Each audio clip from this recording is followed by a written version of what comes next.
Mesdames, Messieurs, bonjour. Je suis très heureux de vous retrouver ici, dans ce très beau département de la Somme. Alors, je vous le dis souvent, ce qui pénalise souvent les exploitations, c'est le suréquipement. Et je suis allé à la rencontre d'un agriculteur. Enfin, c'est un agriculteur un peu particulier puisqu'il est à la fois agriculteur et constructeur. Il nous racontera son histoire, il nous racontera comment il a repris donc les établissements du Roux. Et puis, il va nous montrer aussi qu'il développe des nouvelles techniques de semis sous couvert et que cela lui permet d'économiser. Mais sans plus tarder, le sommaire de cette nouvelle émission Power Boost.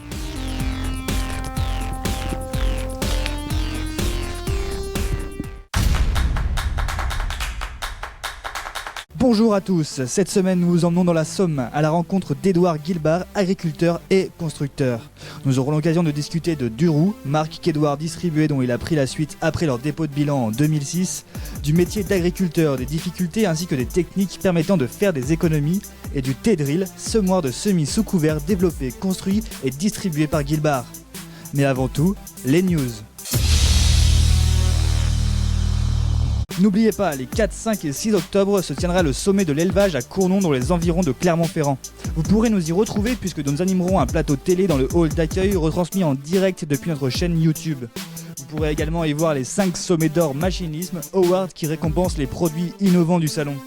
Une distributrice pailleuse mixte automotrice de chez Galonnier, AgriRepel Wrap de chez Interfol, le Respiro R3 de chez Jeannette Déby, le KL 25.5E de chez Kramer et le Slop Control proposé par Class. Nous vous le présenterons plus en profondeur depuis les allées du salon dès la semaine prochaine.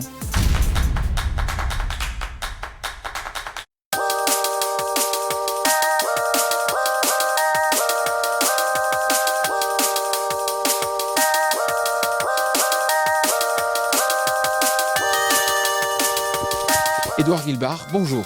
Bonjour Jean-Paul. Alors c'est vrai que vous êtes avant tout agriculteur, mais en 2006 vous distribuez les matériels du constructeur du Roux. Celui-ci est en dépôt de bilan et vous décidez de le racheter, de devenir constructeur. Pourquoi ? Alors, Duroux avait 50 ans d'existence, c'était une entreprise avec laquelle on travaillait depuis 25 ans. Donc c'est quelque chose qu'on voulait absolument continuer dans notre secteur parce qu'il y avait une réelle image positive de l'entreprise. Du coup, on a voulu continuer cette activité.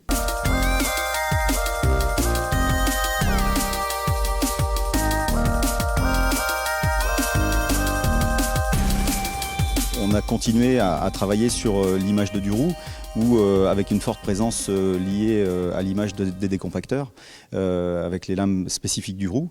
Et on a élargi cette offre avec d'autres types de produits. Et je pense que c'est ça aujourd'hui qui nous permet d'être présents sur le marché. Oui, mais enfin, il y en a d'autres constructeurs qui ont des gammes larges. Non, en effet, c'est vrai qu'on a beaucoup de produits, on a cette gamme de décompacteurs, on a les outils de préparation de sol, les outils de printemps, les combinés, les vibros, on a toute une gamme d'outils poussés, on a une gamme aussi d'outils spécifiques pour le semi-direct et le semi-simplifié, des strip-tills, etc. Alors c'est vrai que ces produits-là, on les fait sur mesure et je pense que c'est ça que les gens aiment retrouver chez nous. Ça veut dire que si je suis agriculteur, si j'ai un besoin particulier, je viens chez vous pour un outil bien spécifique, vous allez le faire sans pour autant me massacrer sur le plan du prix ? Non, on a aujourd'hui l'expérience qu'on a, les 10 années d'expérience qu'on a sur la fabrication nous permettent de réussir à comprimer nos charges. On réussit aussi à aller très vite sur la réponse aux clients. On n'a pas besoin d'un délai important au niveau du bureau d'études. Et du coup, on arrive à avoir quelque chose de rapide en très peu de temps. Je vais vous prendre un exemple. J'ai un voisin qui a des vergers, qui, avec les conditions difficiles de cette année au niveau de la cueillette, a massacré un petit peu ses chemins. Et il nous a demandé de lui fabriquer une machine spécifique pour niveler ses terrains, quelque chose de tout simple, en mécano-soudure pour nous. Et ça n'a pas été compliqué de lui sortir quelque chose avec un rapport qualité-prix hyper compétitif. Mais vous allez encore plus loin en matière de diversification. Alors c'est vrai, moi je rencontre des concessionnaires, ils sont souvent stressés sur le plan économique. Et vous là aujourd'hui, vous avez un libre service. Comment faites-vous ? Alors, Dans le cadre de la fabrication, on construit à la demande, c'est-à-dire qu'on a une partie de nos produits qui est stockée. Je vais dire les fers de lance, les décompacteurs à lame du roux par exemple. Ça fait partie des produits qu'on a toujours sur parc, quelques tasses avant. Et au-delà de ça, étant donné qu'on a une gamme relativement large d'outils, on ne peut pas se permettre de tout stocker sur parc. Donc là déjà on a des économies. On essaye d'avoir des délais de livraison les plus courts possibles. Ça nous permet là aussi de réussir à comprimer nos charges et à servir rapidement les clients. Et puis, en ce qui concerne la distribution, on travaille avec un groupement d'achat qui s'appelle SCAR et qui ne nous met pas une pression importante au niveau des achats. Et donc là aussi, on a réussi à comprimer nos stocks et à être relativement léger en termes de finances. Bon, mais alors à présent, on va aller voir Édouard Guilbard, mais dans ce cas-là, l'agriculteur.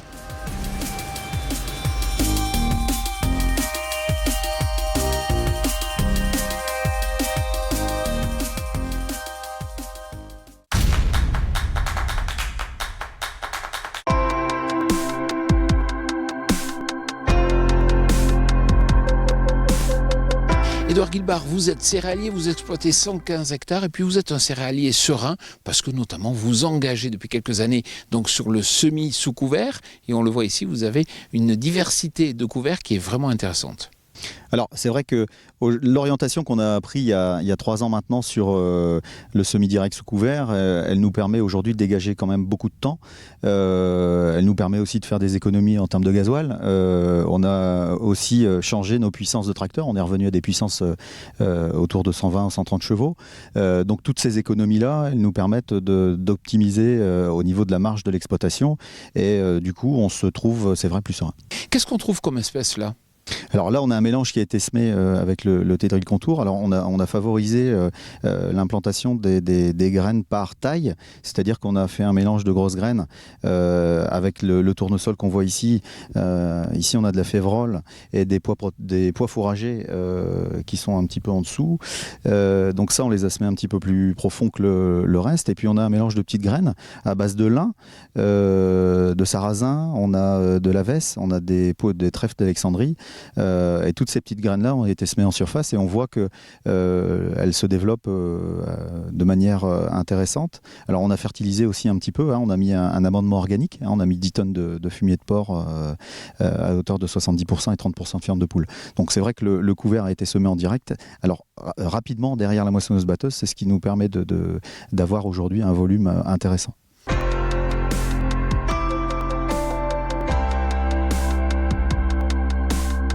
Mais c'est vrai qu'avec une telle diversité, un couvert comme ça va coûter cher. Alors, le coût du couvert, il est cher et il est à la fois pas cher. C'est-à-dire que c'est ce qui va nous permettre de travailler notre sol. Donc, il faut le voir comme une charrue. Il faut le voir comme c'est lui qui va nous faire le volume de terre. C'est lui qui va nous permettre de digérer la biomasse. Donc, il coûte 70 €, mais c'est un investissement qui est hyper rentable. Mais concrètement, ça va vous permettre d'économiser combien ? Alors, le coût d'implantation, notre coût d'implantation, nous, c'est 30 € avec le semoir. On économise 2 passages de déchômeurs en agriculture conventionnelle. Un premier passage pour faire germer et puis le second passage pour implanter le couvert. Donc, c'est 30 € à chaque passage, plus le coût du couvert qui, lui aussi, au minimum, on va être autour de 30-40 €. Donc, les économies, elles se font à ce niveau-là. Si on ajoute à ça, pour la culture qui va venir après, un labour qui coûte 75 €, plus le passage d'un outil de préparation, on va compter 20 €. Le semoir, par exemple, ici, ça va être pour des betteraves.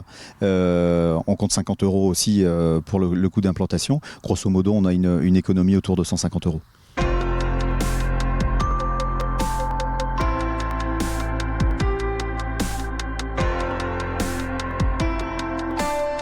Côté rendement, ça a donné combien ? Alors en termes de rendement, cette année on est donc sur un sol plutôt séchant. On a fait une moyenne de 65 quintaux et la moyenne ici autour de chez nous, elle est similaire à ce qu'on fait. On est un tout petit peu plus que dans certaines exploitations. Ça c'est en blé, mais en colza ? En colza, on est à 47 quintaux. La moyenne, elle est dans ces eaux-là aussi, 47. Les meilleurs sont à 49 et les moins bons à 45.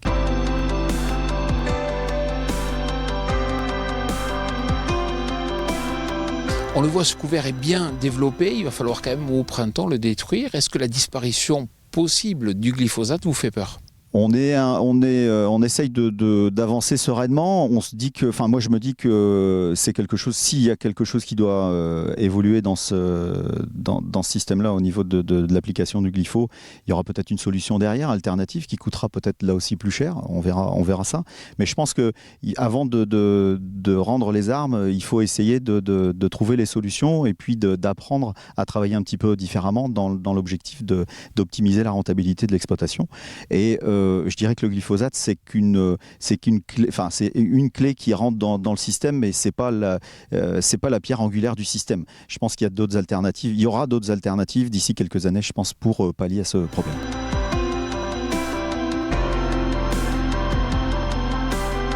Puis à présent, on va s'intéresser à votre revenu. Est-ce que vous pouvez nous dire un peu quelle est la part du revenu qui vient de votre métier de constructeur, de celui qui vient de votre métier d'agriculteur ? Or, sur l'exploitation aujourd'hui, on est en phase de transition, donc je pense que les rentabilités vont s'améliorer sur l'exploitation agricole. On peut donner un chiffre, grosso modo la répartition c'est entre un quart du revenu sur l'exploitation agricole et le trois quarts sur la construction de machines agricoles. Alors Édouard Guilbard, on va découvrir votre tout nouveau matériel, votre tout nouveau semoir.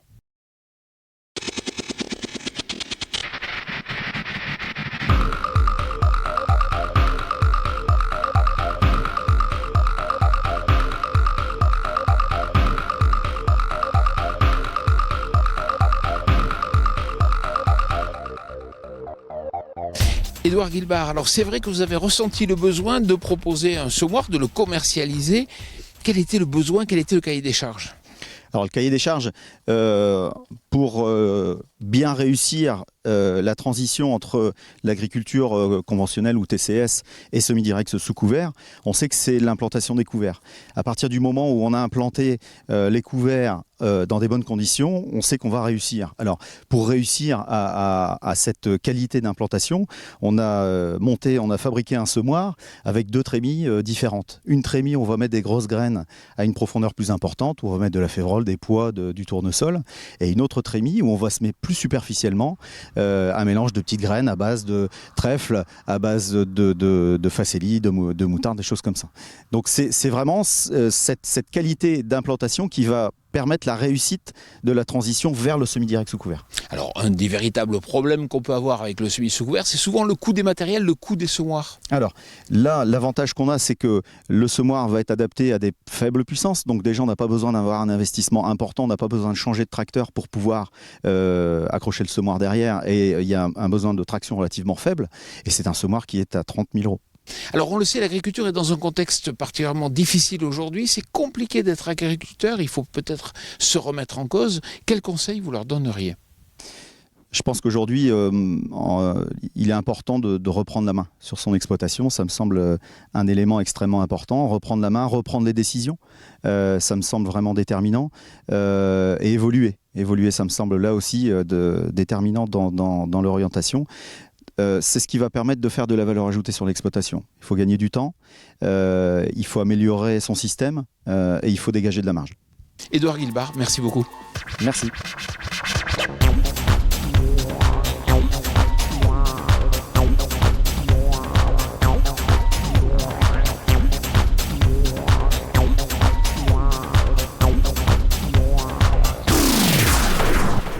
Voilà, j'espère que cette émission Power Boost vous a plu. Alors si le sujet de la biodiversité vous intéresse, je vous conseille vivement de vous rendre à Castelnaudary dans le sud de la France pour cette journée biodiversité organisée par le CNIS. Et puis si vous souhaitez assister à l'enregistrement de nos émissions sur notre plateau TV Agri au sommet de l'élevage, bien sûr, vous êtes les bienvenus, c'est à Cournon et c'est tout près de Clermont-Ferrand.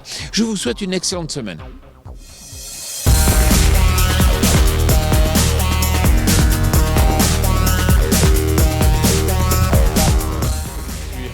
Faut que je suive de regard. Allez. Non, il faut vraiment... Ah, faut que on je y va, suive, oui. Pardon.